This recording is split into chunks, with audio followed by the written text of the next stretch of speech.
Oke, salam damai untuk kita semua. Ketemu lagi bersama saya, Pendeta Agris Mujiono.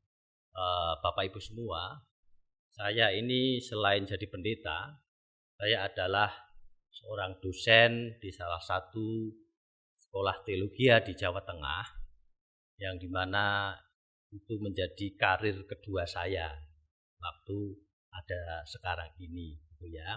Nah, ngomong-ngomong tentang dosen ini, saya sangat suka. Di satu sisi saya seorang pendeta, di mana ketika jadi pendeta itu saya harus membatasi diri. Jadi saya tidak boleh ngomong sembarangan. Saya harus ngomong sesuatu yang baik, yang dipahami jemaat, dan pikiran harus dikelola sedemikian rupa agar ajaran yang saya sampaikan ini tidak bertentangan dengan hukum gereja, tatanan gereja. Kalau saya sampaikan sesuatu yang bertentangan dengan tatanan gereja, pasti saya akan kena sanksi dari gereja. Nah, saya punya ruang kedua ini. Ketika saya menjadi dosen, saya bisa ngomong dengan bebas, liar.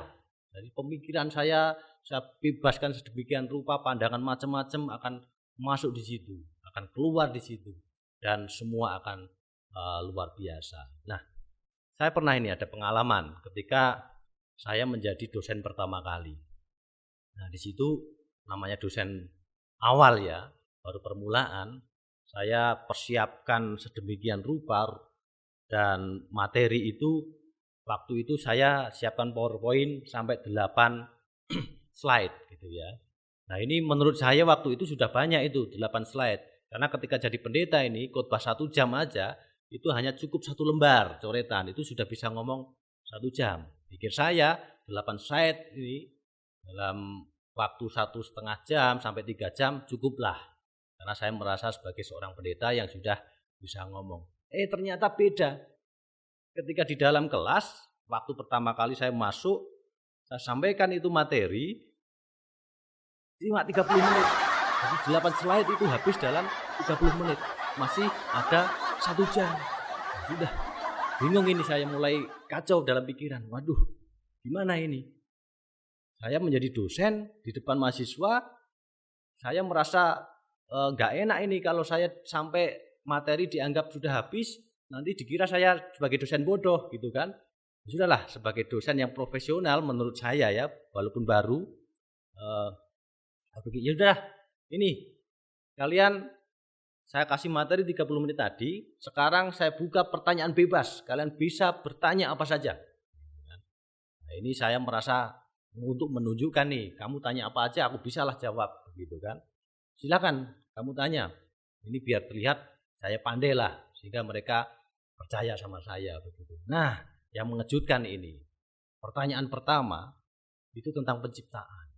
Nah, ini kalau penciptaan saya pikir wah mudah lah, seorang pendeta ditanya Alkitab pasti bisa jawab lah. Tapi yang mengejutkan, pertanyaannya itu begini, Pak, saya mau tanya ini, kalau laki-laki diciptakan pertama kali itu namanya Adam.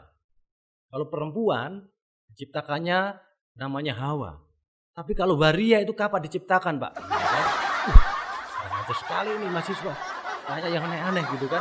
Tapi saya sebagai dosen yang enggak boleh nih kalah sama mahasiswa, saya ngomong gini, kamu tahu enggak Hawa diambil dari mana?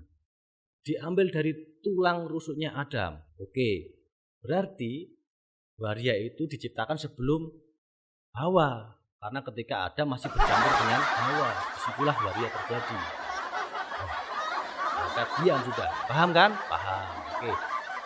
Dalam pikir saya, sudahlah, terserah kamu percaya atau enggak, yang penting saya jawab, gitu kan. Muncul lagi pertanyaan kedua, Pak.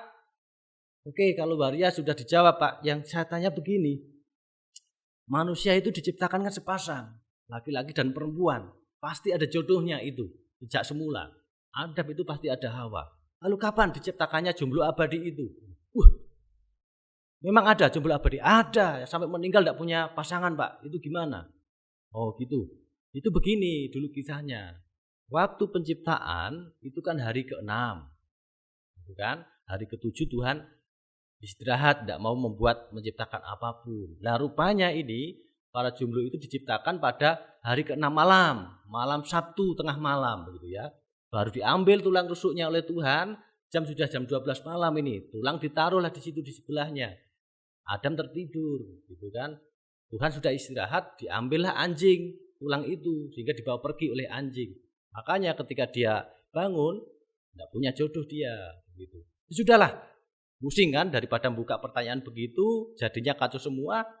Akhirnya ini saya katakan sudah, kalian lebih baik pulang karena tanya aneh-aneh begitu. Mohon maaf Pak, ini waktu masih banyak ini, kenapa harus dipotong untuk kami? Tidak apa-apa, kalian pulang aja daripada ngaco gitu. Pak, ini Bapak berdosa loh. Nah, kenapa? Ya Bapak kan korupsi waktu. Tidak apa-apa, besok minggu masih ada pengakuan dosa. Oke, terima kasih sama saya.